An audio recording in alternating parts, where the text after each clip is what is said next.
monde, salut les épicurieux. Devinez de quoi je vous parle aujourd'hui. Vous le voyez ici, c'est de café. La chose dont je vais vous parler aujourd'hui plus précisément, après avoir parlé de ça, c'est une installation que je viens juste de réaliser avec une machine expresso marchant sur 220 dans mon camping-car. Je vous explique ça tout de suite. Oui, la machine expresso, c'est ma dernière installation. Je suis un fan de café. D'ailleurs, vous voyez toutes les méthodes que j'utilise et que j'ai utilisées pour faire du café. Il en manque une d'ailleurs, c'est la machine Seb traditionnelle que la plupart d'entre vous utilisent, mais que j'ai utilisée pendant des dizaines d'années, mais que j'ai plus ici. Puis j'ai changé de méthode, et parce que les goûts changent aussi, évidemment. Alors, toutes ces machines qui sont là sont des machines que j'ai utilisées dans le camping-car. Il y en a certaines qui marchent sur le 220. Ça, c'est un café filtre traditionnel, donc rien de particulier. On met son café avec la mouture qu'on veut ici et la qualité du café qu'on veut. On le récupère ici, c'est du café filtre. Rien de particulier, mais il marche sur le 220 que j'ai dans le camion. J'en parlerai tout à l'heure. Alors, ça, c'est traditionnel. Ce qui est traditionnel aussi, c'est le café pression. Vous mettez votre mouture ici de café, plus ou moins fin encore. Et puis, vous mettez votre eau bouillante dedans, enfin frémissante. Et puis, vous les laissez infuser. Puis après, vous enfoncez le piston et vous avez votre café. Je l'ai utilisé très longtemps. Ça marche avec de l'eau chauffée soit par une bouilloire, soit par le gaz. Très pratique, je l'ai utilisé pendant très longtemps. Et je l'utilise encore pour dépannage dans le camping-car. Pour le dépannage, il y a les cafés solubles. Bon, je suis pas un grand fan, mais je les ai quand même parce que des fois, je m'en sers quand justement la situation le nécessite, parce que c'est peut-être plus rapide que d'autres situations. Et j'utilise le café soluble. Je suis pas un grand fan, mais ça dépanne. Je sors d'un voyage de Turquie et de Grèce où on buvait du café turc. Alors ça s'appelle des bikri. Et pour le bikri, il faut faire une préparation avec un café d'une mouture très très spéciale. Je vous montre ici la mouture en question. Regardez dedans. Regardez ça comme c'est fait, on dirait de la farine de café. Vous le voyez, c'est très très très fin. Alors, pour la préparation du café turc, il faut une méthode que j'ai regardée en Turquie notamment. Vous prenez selon les quantités, ça c'est pour 1 ou 2 cafés, ça c'est jusqu'à 4 cafés, il y a des bikris encore plus grands. Vous mettez de l'eau froide, j'ai dit bien froide, vous mettez une cuillère à café par tasse et vous mettez sur le feu à feu très léger. Ça va monter en mousse comme une espèce de soufflé. Et la mousse va arriver à la surface, il faut arrêter à temps. Il faut arrêter avant que notamment l'eau bout. Et une fois que c'est arrivé à la surface, vous pouvez le faire décanter un peu. Puis éventuellement, il y en a qui prétendent qu'il faut le faire 3 fois. En Turquie, c'est ce qu'ils disent. Donc vous le faites monter 2 fois, 3 fois. Enfin moi, une fois suffit parce qu'après il prend de l'amertume. Faites attention si vous passez à l'étape eau bouillante.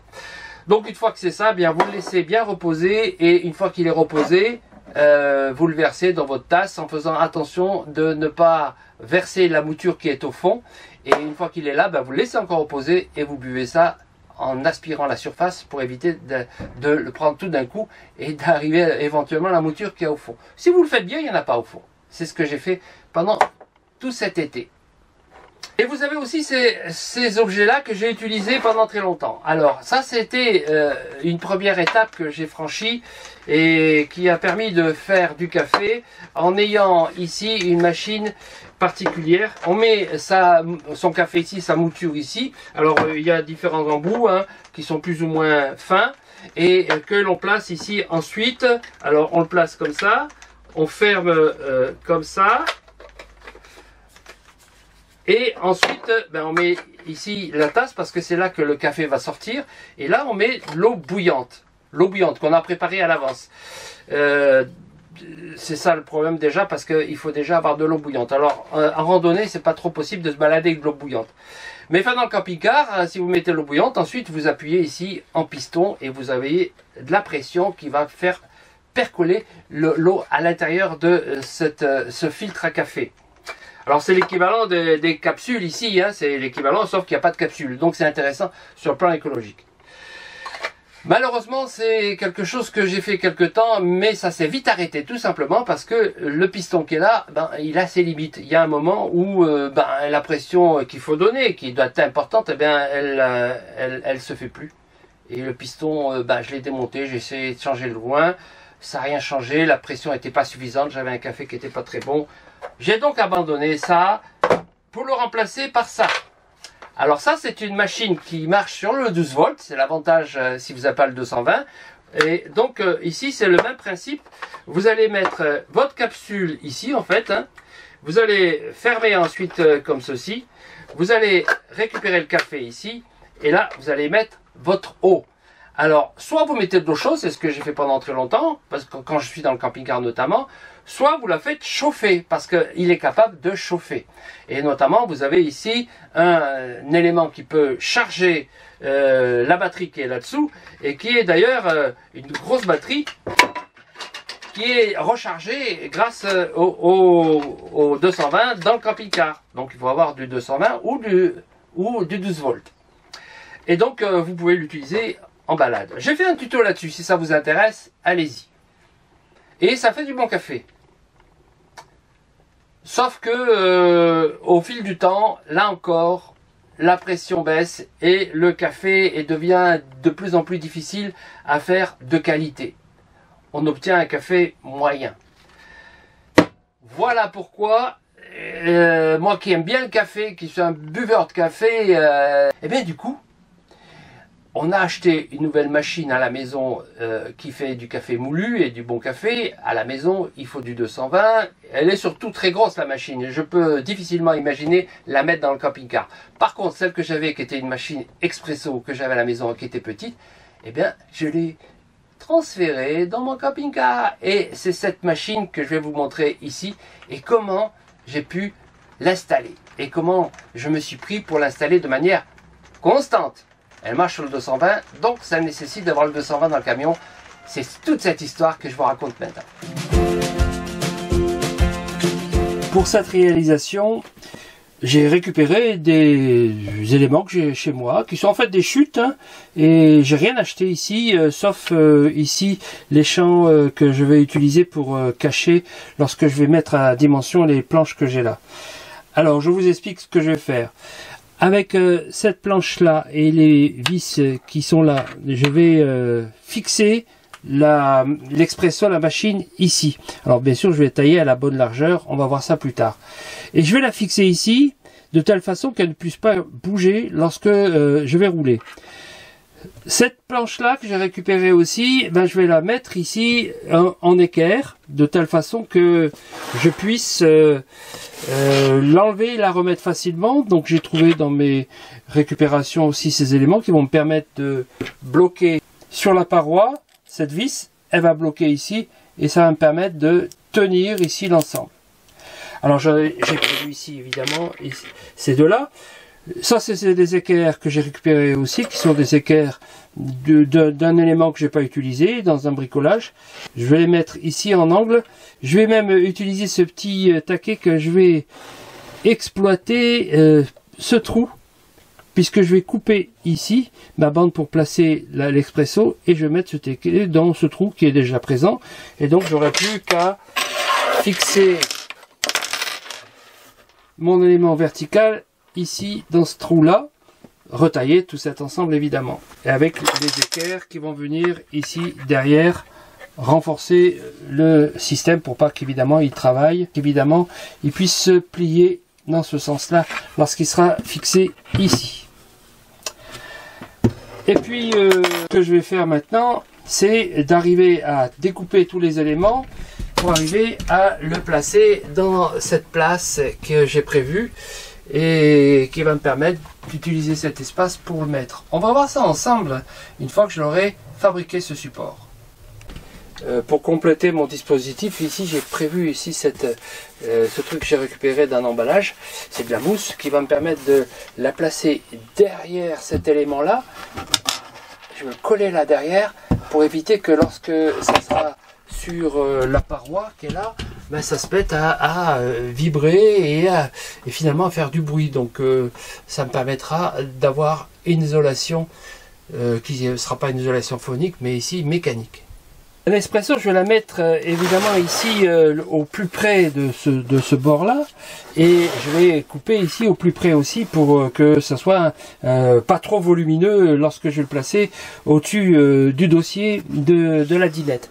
Et ce que je vais faire aussi, puisque je vais utiliser cet espace-là pour mettre mon support vertical, il faut que je me débrouille aussi pour que ça il y ait un espace suffisant pour que je puisse enlever le réservoir à eau et le remettre sans que ça soit gênant, parce qu'il y aurait une planche ici qui gêne. Donc je vais placer mon expresso le plus loin possible de cette planche, sachant que j'ai une limite ici qui est la limite physique de ce support. Je vais essayer de voir si ça marche, sinon je serai obligé d'acheter une planche spécifique, parce que là pour l'instant je vais d'abord essayer de la récupérer. Et remarque aussi, c'est que si je peux mettre les vis dont j'ai parlé ici pour la fixer, comme ça, c'est parce que j'ai constaté que c'était possible ici. Et notamment parce que l'intérieur et le dessous,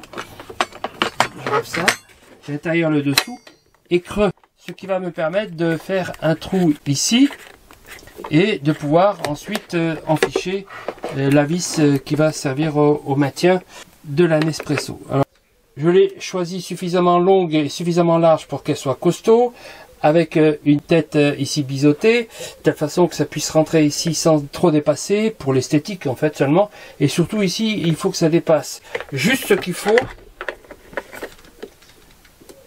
pour que ça tienne ici sans se décrocher avec les vibrations du roulage. Si jamais ça suffisait pas, je mettrai en fait ici un boulon avec ici un écrou qui va me permettre de maintenir de manière plus efficace si jamais je vois que ça suffit pas ça. C'est pas un problème, je pourrais le refaire plus tard puisque tout l'ensemble sera amovible pour pouvoir nettoyer la machine par exemple ou la remettre, etc. si ça me convient pas. Ça sera complètement réversible. L'espace dont je dispose ici pour faire mon support, et je vais le mesurer ici parce qu'il faut que je l'ajuste exactement. Une petite marge de manœuvre de 1 mm et à 14,5 ici, je serai juste aussi à la limite. Donc voilà, je vais faire peut-être 14 pour être plus sûr de ne pas avoir de soucis. Et voilà, je vais prendre 14. De l'expresso plus de l'épaisseur du support. Je vais l'ajuster directement sur la machine. Et là, je rappelle que si je l'installe ici, c'est parce que j'ai la possibilité d'utiliser la prise 220 qui est reliée soit au réseau extérieur, soit à l'EcoFlow, à la centrale électrique, soit reliée ici qui est la prise du convertisseur 220. Donc ici, j'ai la possibilité d'utiliser les deux prises selon la situation que j'aurai. Et bien voilà, une première étape franchie. J'ai bien découpé ma planche, j'ai mis le champ tout le tour, j'ai fait le bord rond qui respecte le rond de la machine d'ailleurs. Voilà le support mural. Et puis derrière, comme je l'avais dit, j'ai mis les équerres. Voilà le petit taquet qui tient, de vis supplémentaires pour consolider. Et là, ça bouge pas parce que en fait c'est évidemment ça qui va être sous tension. J'ai plus qu'à le fixer sur la paroi, ici préparer les trous et les orifices que je vais installer pour que ça colle impeccable ici. Qui est le secteur définitif. L'idée c'est maintenant d'arriver à le positionner, à préparer les fixations ici de telle façon que ça soit stable, que ça bouge pas du tout. Ce qui est le cas pour l'instant, c'est pas fixé. Donc je pourrais le fixer ici évidemment, mais ça m'obligerait à percer ici et à faire des trous ici, alors que là-bas ça restera toujours plus discret puisque de toute façon il y aura la machine devant. Et il faut que je fasse une fixation de telle façon que ça puisse être plaqué ici pour pas que ça bouge là, pour pas que ça puisse basculer comme ça et que ça soit stable et sans vibrer. On pourra remarquer au passage que j'ai fait ici des bords ronds, ceci pour respecter la forme de la cafetière, mais en même temps parce que c'est une obligation dans les camping-cars, tous les bords sont ronds. Lorsqu'on peut cogner dessus et puis se blesser, c'est comme la table, c'est comme tous les bords ici qui sont toujours arrondis. Ça fait partie des normes de construction. Donc moi aussi, j'ai fait rond. Comme ça, si on est ici sur la dinette et qu'éventuellement on se cogne ici, on se fera pas mal. Voilà les trous tels qu'il faut que je les fasse. Hein. Ça c'est ce que je vais mettre et qui permettront de consolider ici la zone. Et voilà les trous tels qu'il faut que je les fasse maintenant. Bon, après un premier trou du bon diamètre, je vais une mèche plus grosse pour arriver à percer du bon diamètre. Fixer les caches comme ceci et comme ceci. Je vais maintenant les bloquer ici, les fixer avec le pistolet à colle, ce qui va me permettre d'éviter à ce qu'ils se baladent. C'est bien mis, j'attends que ça soit bien refroidi et je vais retailler les bords pour les faire propres et plus qu'à refaire les trous correctement pour le passage des deux vis. Voilà, maintenant ça tient bien. Je vais pouvoir aller les fixer ici avec les vis qui sont là. Que j'ai pris des vis qui sont là, que j'ai pris bien costaud. Voilà, je vais aller les positionner pour les fixer, sachant que grâce à ce système, je pourrai enlever le dispositif quand j'en aurai besoin, laissant juste les vis sur la paroi. J'avais prévu donc de mettre cette mousse derrière, c'est ce que je vais faire. En sachant que si ça me dérange, je l'enlève au dernier moment si c'est nécessaire. Mais l'idée c'est que ça puisse se mettre un peu en force, de telle façon que une fois appuyé contre la paroi, il puisse éviter de se déplacer et de vibrer, et donc de gêner pendant qu'on roule. Avec le pistolet à colle, je vais mettre des points de colle ici, et puis je vais plaquer ici comme ça, et ça sera impeccable. Je vais avoir une finition. Voilà, une bonne finition. Voilà comment ça va être. Je n'ai plus qu'à aller fixer ça sur la paroi du camping-car. Après, j'installe la dernière étape de la machine à expresso. Donc avec le cutter, j'ai élargi le passage pour que ça puisse effectivement passer sans frein. Moment important, il faut que je positionne les vis que je vais visser ici de telle façon que ça soit bien plat et bien au maximum. Là je les ai enfoncés avec la pointe et je vais maintenant les visser complètement, enfin pas complètement, jusqu'à la butée. Voilà, et d'une et de deux. Donc là j'ai un problème de réglage de tension ici pour que ça soit bien cadré ici et que ça reste bien à plat ici. Donc je vais revisser un peu, sachant que la mousse ici fait amortisseur. Voilà. Alors pas trop parce que maintenant ça va la relever ici. Alors, je ne sais pas si la mousse c'est une bonne idée. Je vais défaire un peu.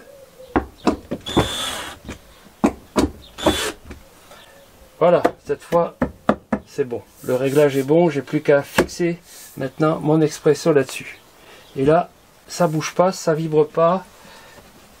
Il n'y a pas de potentiel, de bruit potentiel là-dessus. L'adhésif que j'ai mis là, c'est juste pour maintenir ici le champ bien collé, parce que bon, il fallait que ce soit très plat. Et mettre ça pour éviter qu'il se décolle pendant les travaux. Et je vais d'abord vérifier évidemment que ça s'en va si j'en ai besoin. Donc ça veut dire que si je soulève ici et que je tire, ça le fait. Pour l'instant ça va. Maintenant je vais fixer l'expression là-dessus. J'ai fait mes trous très facilement en passant par le dessous. J'ai fait un petit trou puis j'ai agrandi. Puis maintenant j'ai plus qu'à mettre les vis. Là, elle est positionnée sur le plateau. Tout a l'air d'aller impeccable. J'ai plus qu'à mettre mes vis de fixation. Un point important quand on rajoute un élément dans le camping-car, c'est son poids. Bien ici, je vais donc avoir à peu près 4,5 kg en plus à porter dans le camping-car avec la Nespresso. Et voilà le moment crucial de la fin du travail. J'arrive avec mon ensemble et je vais l'installer. Maintenant qu'il est fixé ici, c'est devenu plus lourd à manipuler, mais voilà, ça va faire pareil. Voilà, c'est fixé. La prise 220 est là. Ah, mon installation est bien faite, c'est fixé, ça ne peut pas bouger, je peux tirer dessus, ça bouge pas dans tous les sens. Et je peux enlever le réservoir et le remettre sans problème, puisque c'est quand même une opération qu'on fait souvent. Il se met en marche parce qu'il est en marche, tac, je l'arrête. Tout est impeccable, ça tient bien, ça vibre pas, ça fait pas de bruit. Et maintenant, j'ai un café expresso dans mon camping-car. Je suis très content. Et il faut donc du 220. Comment je m'y prends? J'ai branché la River Pro sur l'alimentation 220 du camion, ce qui me permet d'avoir le courant dans tout le camion, dans toutes les prises 220. Et là, eh ben, je vais vous montrer comme ça marche bien. Alors comme à la maison, dans la machine expresso, on met la capsule et on appuie. Et voilà, il n'y a plus qu'à faire le café comme à la maison. Et voilà, faire mon café dans le camping-car, c'est possible. Et là, tu fais un café long? Un petit peu long. Un peu plus long. Et puis là, on a fait du bon café.